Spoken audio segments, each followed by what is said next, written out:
नमस्कार दोस्तों, कैसे हो आप सब। आई होप आप सब बहुत अच्छे होंगे। एक नई इन्फॉर्मेशन देनी है। बहुत सारे कमेंट्स हैं मेरे पास। मैं सच बता रहा हूँ, मेरे पास में कमेंट्स आप जाके देख सकते हो। मुझे गालियां भी पड़ रही हैं। मेरे केवीएस पीआरटी टीयर 2 की जो कट ऑफ बताई है उसमें गालियां क्यों पड़ रही हैं कि मतलब जो थोड़े से चिड़े पड़े हैं अपने आप में, अपने काम से जो चिड़े हुए हैं, वो थोड़ी सी गालियां बक रहे हैं। भाई कोई बात नहीं, गालियां नहीं दे रही हैं, मतलब मूर्ख बता रहे हैं, समझदार बता रहे हैं अपने आप को। ऑलरेडी मैं आपको एक आश्वासन दे देता हूँ कि मैं किसी दिन, वैसे तो मैं उनसे दूर हूँ, बैंगलोर रहते हैं वो, मेरे एक रिश्तेदार हैं। केवी में उन्होंने हिंदी हिंदी टीजीटी पे उनका सिलेक्शन हुआ। आज से 30 साल पहले, आज से 30 साल पहले उनका हिंदी टीजीटी पे सिलेक्शन हुआ। हिंदी के विषय पे चर्चा हो रही थी इंटरव्यू के सामने, इंटरव्यू पैनल के सामने, ठीक है। तब पेपर नॉर्मल होते थे, हिंदी मीडियम वाले इंग्लिश में देके चले जाते थे, कोई दिक्कत नहीं, हिंदी इंग्लिश सब एक बराबर है। आपने हिंदी दिया, हिंदी टीजीटी पे सिलेक्शन हुआ। वहां पे इंटरव्यू में पूछा गया कि आप संज्ञा पढ़ा रहे हो, संज्ञा के बारे में बताएं, लेकिन इसको एक्सप्लेन करो इंग्लिश में, ठीक है। तो आप समझ सकते हो इंग्लिश में क्यों है। बहुत सारे ऐसे बच्चे हैं कि भाई हिंदी में क्यों ऑप्शन दिया, इंग्लिश में ही लेना था। तो मैं बताता हूँ उसको हिंदी में। अगर आप ध्यान दो तो हमारी चीजें चलती हैं न्यायिक व्यवस्था पे, न्यायिक व्यवस्था जुडिशरी पे चलती है। अगर आप इनजस्टिस करते दिखोगे, करोगे वो इंटरनल अलग, इनजस्टिस करते हुए दिखोगे, या आपने ऐसे रूल बनाए जिनको एक तबके को फायदा होता है दूसरे को नुकसान होता है, तो वैसे रूल बाध्य नहीं है।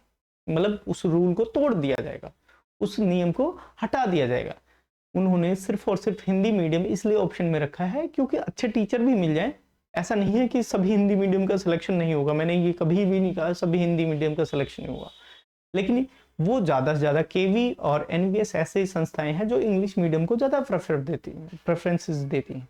और अगर यहाँ पे आपको इंटरव्यू से पहले आपका मेंस एग्जाम की तैयारी अगर की गई है, तो इसके पीछे यही रीज़न है कि आपके इंग्लिश, आप कैसे, मान लो आपको एसएसटी आती है लेकिन इंग्लिश में क्वेश्चन है, उसका आंसर क्या लिखोगे आप। तो उसी के लिए उन्होंने क्या करा था, एक पेपर बनाया जिसमें 1 लाइनर 2 लाइनर आपको एटलीस्ट वो चेक करना चाहते हैं कि आप फ्रेम कर पाते हो कि नहीं कर पाते हो सेंटेंसेस। बात ये है। बाकी उन्होंने किस पर्पज से लिया है रिजल्ट बता देगा, आप सब वेट करो बस, ठीक है। जो टीयर 2 के लिए अभी तक मेरे से सुन रहे थे, अब यहाँ पे रिजल्ट की बात होती है कि कब तक रिजल्ट आ सकता है, ठीक है। बहुत सारे बोलते हैं सर आपने इंग्लिश में लिखा, मैं हिंदी में लिखा। मैं इंग्लिश में लिख सकता हूँ भाई, मेरे दोस्त आप भी लिख सकते होगे, लेकिन आपको ना केवी वाले सुन रहे हैं। मेरे पास में जो है नॉर्थ इंडिया के बच्चे हैं, नॉर्थ इंडिया के बच्चे हैं जो हिंदी में कंफर्टेबल हैं, उसको देखता हूँ मैं। लेकिन जब केवी के आप देते हो तो पूरे ऑल ओवर इंडिया के लिए देते हो। यहाँ पे मैं उन बच्चों के लिए बताता हूँ जो मेरे से डायरेक्ट जुड़े हुए हैं। साउथ के अभी मेरे पास में नहीं है, ना के बराबर है, लेकिन ना के बराबर है। अभी एक लड़की रही है, वो साउथ की थी, तो उसका सिलेक्शन हो गया है, रेलवे में हुआ है, तो उसको कोई दिक्कत नहीं है, ठीक है। तो मैं आपको बता देता हूँ कि भाई हिंदी में क्यों लिखा है, इंग्लिश की बातें, सारी बातें बता देता हूँ। सबसे पहले अब वो पूछ रहे हैं कि भैया कब तक रिजल्ट आ सकता है, तो एक कयास लगाया जा सकता है, एक अंदाजा लगाया जा सकता है कि रिजल्ट कब तक आ सकता है।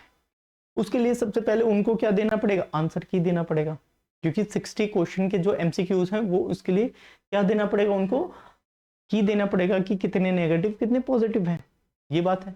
इसके बाद ये करते करते, क्योंकि वो तो चेकिंग कर रहे हैं, की देते देते उनको टाइम लग जाएगा अप्रैल एंड, अभी अप्रैल चल रहा है, अप्रैल एंड तक उनको समय लग जाएगा की प्रोवाइड करते हुए।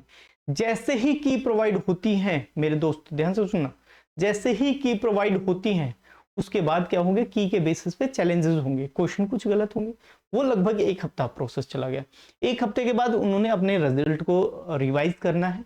रिजल्ट रिवाइज करने के बाद वो एक शॉर्ट लिस्टेड कैंडिडेट का रिजल्ट जारी करेंगे, या तो पीडीएफ के फॉर्म में करेंगे या जैसे अभी करा था वैसे करते हैं, ठीक है। तो उसके लिए लगभग आपका क्या हो जाएगा, मिड के आसपास, मिड के आसपास क्या है, रिजल्ट आने की संभावना है, रिजल्ट आने की क्या है, पॉसिबिलिटीज। फिर उसके बाद हम क्या देखेंगे भाई, इंटरव्यू, इंटरव्यू के लिए जून जून या जुलाई, उसके बाद वो कम से कम आपको 30 डेज तो देंगी, 30 डेज। तो अभी आपको क्या करना है, आपके पास में सारा का सारा 30 डेज और प्लस लगभग आपके पास में 50-60 दिन है, तो इस बीच में आपको क्या करना है, इंटरव्यू की तैयारी करनी है। इंटरव्यू में आप सोचते हो कि आपको जैसे चर्चा किया जाएगा, आपने बहुत सारे इंटरव्यू के नाम पे वो देखे होंगे, यूपीएससी के इंटरव्यूज वगैरह देखे होंगे, है ना, कि भाई दृष्टि आईएएस और मतलब और भी आईएएस वगैरह के एग्जाम जो लेते हैं, इंटरव्यू वगैरह लेते हैं, पैनल आया। मैं भी शॉर्ट्स वगैरह देखता हूँ, उनकी ऐसी बात नहीं है, देखता हूँ। तो उसमें क्या है कि वहां पे क्या है, सबसे बड़ा यूज क्या है, एक मिनट यार, एक मच्छर परेशान कर रहे हैं। वहां पे क्या है कि आपको दिखाते हैं, लेकिन ऐसा नहीं होता मेरे प्यारे दोस्त। केवी का इंटरव्यू बिल्कुल अलग है। केवी का इंटरव्यू मैं देहरादून में देके आया था, ओएनजीसी पे, अगर जिसको पता करना पता कर सकते हैं, ओएनजीसी पे मेरा इंटरव्यू था, और 2023 में है, सितंबर अक्टूबर के आसपास का टाइम था 2023 में। वहां पे सबसे पहले आपको एक प्लेस होगा जहां पे आपको रोल, सबसे पहले रोल नंबर वाइज आपको बैठा दिया जाएगा, कौन सा शिफ्ट में कौन सा पैनल है, पैनल डिसाइड हो जाता है अपने आप, पता चल जाता है कौन से पैनल में, ठीक है। तो वहां पे लिस्ट में रोल नंबर लिखा होगा, रोल नंबर SSO1 लिखा होगा, आपके कौन से शिफ्ट में है। फिर सबसे पहले आपका क्या होगा, डीवी होगा, डॉक्यूमेंट्स वेरिफिकेशन। पहले इंटरव्यू में उसी को भेजते हैं, भाई लायक है देख लेते हैं, उसके कागज वगैरह देख लेते हैं, हाँ सब कुछ ठीक है। अगर कोई कागज में कमी हो जाती है तो अंडरटेकिंग ले लेते हैं। क्या ले लेते हैं, अंडरटेकिंग। आपसे लिखवा लिया जाता है वहां पे कि आप एलिजिबल होगे कि नहीं होगे, अगर एलिजिबल नहीं होते हो और आपको फाइनल ज्वाइनिंग नहीं दी जाएगी, ये सारी चीजें लिखवा दी जाएंगी, डीवी होगा। दूसरा, फिर उसके बाद आपको इंटरव्यू पैनल के सामने जाना पड़ेगा, इंटरव्यू देना पड़ेगा आपको। इंटरव्यू में आपको क्या होता है पता है, इंटरव्यू में आपसे मजे लिए जाते हैं, उधर से ऑलमोस्ट मजे लिए जाते हैं। वो बैठे हुए हैं, बस सुबह से पूछ रहे हैं कि भाई क्या नाम है, कहाँ से आए हो। स्टार्टिंग में जिसका आया भाई, स्टार्टिंग में जिस पैनल में आया अच्छी बात है, लास्ट में लंच के बाद में भी अच्छा खासा होता है। अब एक ही चीज है, नाम क्या है, पापा का नाम क्या है, क्या करते हो, मतलब ऐसे ही चीजें चलती रहती हैं थोड़ी सी, ये छोटा सा नाम। एटलीस्ट लास्ट तक क्या हो जाता है, लास्ट तक वो क्या करते हैं, भाई आओ, अच्छा नाम, नाम उनको सब पता है, उनके पास में फाइल है, सीधा आपसे क्वेश्चन पूछना शुरू कर देंगे, आप पढ़ाओ, डेमो टीचिंग दो, चलो बोर्ड पे पहुंचो, तुरंत काम करने लग जाओ, पढ़ाने लग जाओ। तो आपको पढ़ाना है वहां पे। इंटरव्यू तो नाम वाली चीजें हैं कि इंटरव्यू में कुछ चीजें आपने फिक्स लाइनें याद करी, माय नेम इज फलाना और ये ऐसे वैसे, ये पूछेंगे भी नहीं। अगर आपका सही से, अगर पूछेंगे, हो सकता है पूछ सकते हैं, तो आप अपना इंट्रोडक्शन वगैरह बहुत अच्छे से तैयार करके जाना। लेकिन आप सबसे ज्यादा चीज जो तैयार करने में टाइम लगता है वो आपका एनसीईआरटी है। जिस लेवल के लिए आपका पेपर क्लियर होता है उस लेवल के एनसीईआरटी आप ध्यान रखो, उनके पास में सारी बुक्स होते हैं। अगर बोल देंगे कि उन्होंने योगा का टॉपिक ये है, कौन सी एनसीईआरटी की बुक में है, फिर आपसे बोल देंगे ईवीएस का टॉपिक है, इसमें यात्रा के बारे में है, यात्रा ट्रेवल्स के बारे में, आप बताओ कौन से टॉपिक, मतलब ये थीम है और कोई चैप्टर है, तो आपको एनसीईआरटी पढ़ा हुआ होना चाहिए। एनसीईआरटी आपको बहुत अच्छे से क्या होना चाहिए, पढ़ा हुआ होना चाहिए। और साथ साथ में थोड़ी इंग्लिश स्पीकिंग पे भी काम करते रहो, थोड़ी सी इंग्लिश स्पीकिंग के भी काम करते रहो। स्टार्टिंग में मैं आपको रिकमेंडेशन इंटरव्यू के नाम पे ये दूंगा, क्योंकि वहां पे आपका इंटरव्यू जो है वो आपसे क्वेश्चन, उनको पता है कि ये टीचर है, ये पढ़ाता होगा, कहीं ना कहीं ट्यूशन पढ़ाता होगा, अभिव्यक्ति इसके अंदर, इसका एक्सपोजर बहुत अच्छा है, वो बोल सकता है, अच्छा खासा बोल सकता है, अपना इंट्रोडक्शन दे सकता है, उन सबको सब कुछ पता है आपके बारे में। आपसे वो देखना चाहते हैं आप पढ़ाते कैसे हो, आप बातें कैसे करते हो, वो भी थोड़ा मैटर करता है। लेकिन सबसे पहले मैं यही बता रहा हूँ कि वो सबसे ज्यादा अगर कोई ट्विस्ट लेते हैं वो डेमो टीचिंग पे लेते हैं। क्या लेते हैं, डेमो टीचिंग, डेमो पे लेते हैं। आपसे क्वेश्चन पूछेंगे, आप पढ़ाने लग जाओ। मेरे से पूछा, एक मैडम थी, उन्होंने पूछा कि बोर्ड मास का रूल बताना है।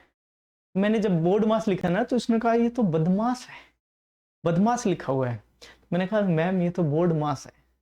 अच्छा चलो ठीक है, तो फिर आपस में मजे लेते हैं, सब पैनल वाले बैठ के एंजॉय करते हैं, फुल एंजॉय करते हैं, आप बस वहां पे परफॉर्मर हो।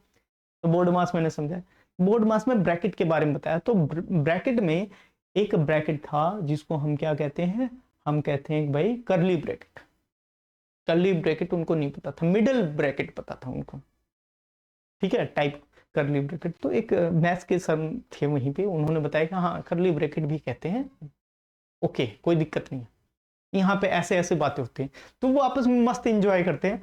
आपको क्या करना है, एनसीईआरटी पे कमांड, अच्छी खासी कमांड होनी चाहिए। अगर एनसीईआरटी आपको 100% आती है, 100% आपको सारे पहलू उसके समझ में आते हैं, आप सारी चीजें जान पा रहे हो, कहानी कहाँ से है कनेक्ट कर पा रहे हो, आपकी डेमो टीचिंग 100% बहुत अच्छी जाने वाली है, 100% बहुत अच्छी जाने वाली है। बस कॉन्फिडेंस रखना, थोड़े इंग्लिश पे, इंग्लिश स्पीकिंग पे काम करना है, बाकी आप भूल जाओ कि आपके लिए क्या है, आप बिल्कुल भी परेशान नहीं होंगे। सच्ची बता रहा हूँ, इंटरव्यू वाले मतलब वो है आप जैसे ही हैं, सिलेक्शन के लिए हैं आप जैसे ही। आप बस वहां पे कुछ अपने हिसाब से गड़बड़ मत करके आना। आप चीजें कैसे एंटर करते हो, ये सारी चीजें थोड़ी सी मैटर करते हैं, वो चीजें मैं आपको लास्ट में सिखा दूंगा। लेकिन क्या मैं एनसीईआरटी आपको लास्ट में सिखा सकता हूँ? नहीं सिखा सकता। वो 10 दिन में आपको प्रैक्टिस मिला सकता हूँ। अच्छा, आपने क्लास में एंटर करा, आपने इंट्रोडक्शन दिया, good morning, good evening, good afternoon, sir, madam, ये बोला आपने, ये इसके बाद क्या एटिकेट्स हैं, ये सारी चीजें, बैठने का क्या एटिकेट्स हैं, क्या ड्रेसिंग स्टाइल है, ये सारी की सारी वीडियो मैं लेके आऊंगा आपके सामने। लेकिन सबसे पहले आपको मैं कहूंगा कि भाई एनसीईआरटी और इंग्लिश स्पीकिंग पे समय रहते काम कर लो। लास्ट के मैं 5 से 10 वीडियो लेके आऊंगा और आप इंटरव्यू की मस्त तैयारी कर लोगे, free of cost, free of cost. तो आप सब बिल्कुल निश्चिंत रहें और हमारे साथ जुड़े रहें, बिल्कुल जुड़े रहें, ठीक है। जुड़ने का मतलब क्या है कि चैनल को सब्सक्राइब करें, ढेर सारा प्यार दें। अगर आपको इन्फॉर्मेशन लगी हो कि हाँ भाई जेन्युइन है, चीज़ें व्यवस्थित हैं, रिजल्ट आ सकता है, इंटरव्यू कब हो सकता है और आपको क्या क्या प्रोसीजर हैं, अगर ये जानते हैं, क्योंकि हमने केवी में अपने ये सारे इंटरव्यू वाले फेजेस देखे हुए हैं, आपने एग्जाम क्लियर करे हैं, इंटरव्यू के फेसेस देखे हैं, क्या क्या स्टेजेस रहते हैं, कैसे कैसे इंटरव्यू होता है, आप कहाँ पे होपलेस होते हैं, कहाँ पे नहीं होते हैं, ये रियल अनुभव मैं बता सकता हूँ। तो इस वजह से चैनल को क्या करेंगे, सब्सक्राइब करेंगे, लाइक करेंगे और शेयर जरूर करेंगे, ठीक है। तो आई होप इन्फॉर्मेशन सही लगी हो। लेकिन आपको साथ साथ में, हाँ मैं यहीं पे अधूरा करने जा रहा था, रिजल्ट आपका मई में, इंटरव्यू आपका जून जुलाई में हो सकता है, फाइनल रिजल्ट सितंबर तक दे देंगे, सितंबर तक दे देंगे। फिर उसके बाद यहीं पे खूब ज़्यादा कटाई छटाई होने वाली है। कहाँ पे होने वाली है? टीए 2 में, क्योंकि 10 गुना कैंडिडेट हैं, 10 गुना कैंडिडेट हैं, 10 गुना कैंडिडेट में से 3 गुना बस बचेंगे और 3 गुना से इंटरव्यू में। तो भाई साहब बहुत तकलीफ वाले ये स्टेजेस जाने वाली हैं। तो आप सब मस्त तैयारी करते रहें। ये समय डेमो टीचिंग में जिसने 15 में से 15 मार दिए, 15 में से 10 प्लस मार दिए, सिलेक्शन उसी का है भाई, सच बता रहा हूँ। टीयर 2 के बाद में इंटरव्यू के लिए और सबको टाइम नहीं मिलेगा, सब रिजल्ट वेट कर रहे हैं, कोई काम नहीं कर रहा। अगर आपने काम करा और आपके बेसिक भी नंबर कम है, लाइन पे ही पास हो रहे हो, तो आप भाई साहब इंटरव्यू में अगर अच्छे कमाल करके चले आए तो आपका सिलेक्शन 100 के 100%, 100% आपका फिक्स हो जाएगा। तो आप सब भाई साहब एकदम तैयारी में लगे पड़े रहें, ठीक है। एनसीईआरटी खा जाओ भाई पूरा, फिर उसके बाद स्पीकिंग कर लो अच्छी खासी, डेली 10 से 50 वर्ड इंग्लिश की, 10 से 50 वर्ड, तो 50 वर्ड तो याद रखो, 10 से 15 सेंटेंसेस ना आप एकदम जो इंटरव्यू के पैनल के हैं उसको एकदम याद करते रहो, बोलते रहो, याद करते रहो, प्रैक्टिस में देते रहो। तो लगभग आप थोड़ा सा हिंदी थोड़ा सा इंग्लिश मिक्स करके चल सकते हो, यहाँ पे कोई दिक्कत नहीं होगी, ठीक है। मिलते हैं नेक्स्ट इन्फॉर्मेटिव वीडियो में, तब तक के लिए भाई साहब आप इस भाई को क्या करेंगे, ढेर सारा प्यार देंगे। जल्दी से 2000, अगर 2000 सब्सक्राइबर पूरे हो जाते हैं मेरे, तो मैं इंटरव्यू के पूरे कोर्स को यहाँ पे फ्री ऑफ कॉस्ट करवाऊंगा। मेरे पास में टीम रहेगी, इंग्लिश स्पीकिंग पे भी काम होगा, सब कुछ। 2000 सब्सक्राइबर पूरे होते ही तुरंत क्या कर देंगे भाई, पूरा का पूरा क्या कर देंगे, फ्री ऑफ कॉस्ट कर देंगे, ठीक। इसके नोट्स भी प्रोवाइड करेंगे एनसीईआरटी के, पूरे एनसीईआरटी भी ना पढ़ो, नोट्स पढ़ लो, धुआं धुआं धुआं उठा दोगे मार्केट में, ठीक है।